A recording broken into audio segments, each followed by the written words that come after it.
ചാനലുകളിൽ മൊത്തം റോസമ്മ എന്ന് പറയുന്ന ഒരു പേര് ഭയങ്കരമായിട്ട് കേൾക്കുന്നുണ്ടായിരുന്നു. എന്താ അങ്ങനെ ഒരു പേര് വാർത്തകളിൽ വരാൻ കാരണം? ചേച്ചി എങ്ങനെയാണ് ഈ സെബാസ്റ്റ്യൻ നടത്തിയ ക്രൈമുകളുടെ ഭാഗമായി മാറിയത്? ആയിഷയുമായിട്ട് എനിക്ക് പരിചയം ഉണ്ടായിരുന്നുണ്ട്.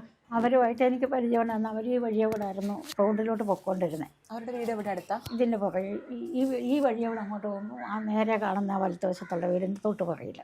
അവിടെ ഇപ്പോൾ ആരും ഇല്ല, വീട് അടച്ചിട്ടേക്കുക. അപ്പം അവർ വന്ന് ഈ വഴിയെ കൂടെ ആയിരുന്നു പൊയ്ക്കൊണ്ടിരുന്നത്.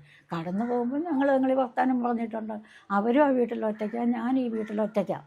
അപ്പോൾ എനിക്ക് എന്തെങ്കിലും ഒരു ആവശ്യം വന്നാൽ അവരെ വിളിച്ചാൽ അവർ ഓടി വരും.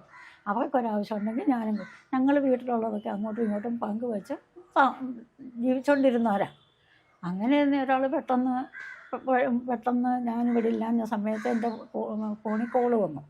കോള് വന്ന് 2-3 കോള് വന്നപ്പോൾ ഞാനത് തിരിച്ചു വിളിച്ചിട്ട് എടുത്തില്ല.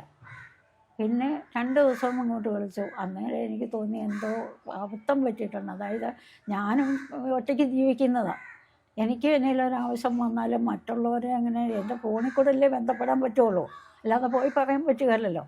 അപ്പം പല പ്രാവശ്യവും ഞാൻ ബോധമില്ലാതൊക്കെ വീട്ടിൽ കിടന്നിട്ടുണ്ട്. അന്നേരം ചിലപ്പം രാവിലെ എണീക്കുമ്പോൾ ബേബി കൂടി അങ്ങനെ ആയാലും ബോധമില്ലാതെയൊക്കെ കിടക്കുന്നത്. അന്നേരം പിന്നെ ഫോണിൽ കൂടാണ് ആരെങ്കിലും കാണുന്നവരെടുത്ത് വിളിച്ച് മറ്റുള്ളവരെ വിളിച്ച് വരുത്തി അറിയിക്കുന്നത്. അങ്ങനെ വലിയ അബദ്ധവും പറ്റിപ്പോയോ എന്നുള്ളൊരു പേടിയായിരുന്നു എനിക്ക്. അത് കാരണം ഞാൻ 2 ദിവസം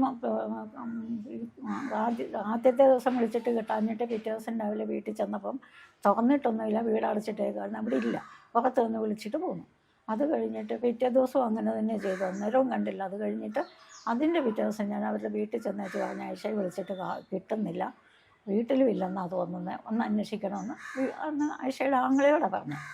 അത് കഴിഞ്ഞിട്ട് പിന്നെ എന്നെ അടുത്തൊന്നും എനിക്കറിയത്തില്ല. 2 ദിവസം കഴിഞ്ഞിട്ട് വീണ്ടും ഞാൻ അവരോട് പറഞ്ഞു, ഒന്നുകൊണ്ട് ആയിഷയുടെ കാര്യത്തിന് ഒരു തീരുമാനം വരുന്നില്ല, ഒന്നേ നിങ്ങൾ ചെയ്യുക, അല്ലെങ്കിൽ ആയിഷയുടെ മക്കളെ വരുത്തുമെന്ന് പറഞ്ഞു. അങ്ങനെ അവർ മക്കളെ വരുത്തി. അത് കഴിഞ്ഞിട്ട് അവർ കൊണ്ട് പോലീസ് സ്റ്റേഷനിൽ പരാതി കൊടുത്തു, മിസ്സായെന്നും പറഞ്ഞ്. അന്നേരം അവരെന്നെ വിളിപ്പിച്ചു. അപ്പം ഞാൻ ഈ കോൾ വന്ന കാര്യം അവരോട് പറഞ്ഞു. അങ്ങനെ പോലീസുകാർ അന്വേഷിച്ചു. പിന്നെ അതൊക്കെ തേഞ്ഞു മാഞ്ഞു പോയെന്ന് എനിക്ക് തോന്നുന്നു. പിന്നെ അതേപ്പറ്റി എനിക്കൊരു വിവരം കട്ടിട്ടുമില്ല, ആയിഷയെ കണ്ടിട്ടുമില്ല, വേറൊന്നുമില്ല. പിന്നെ ഇപ്പം ഇതെല്ലാവരും കൂടി ഇങ്ങോട്ട് ഈ ഇടിച്ച് കയറി ഉരുണ്ട് കയറി വരുന്ന എന്നാന്ന് എനിക്കറിയത്തില്ല.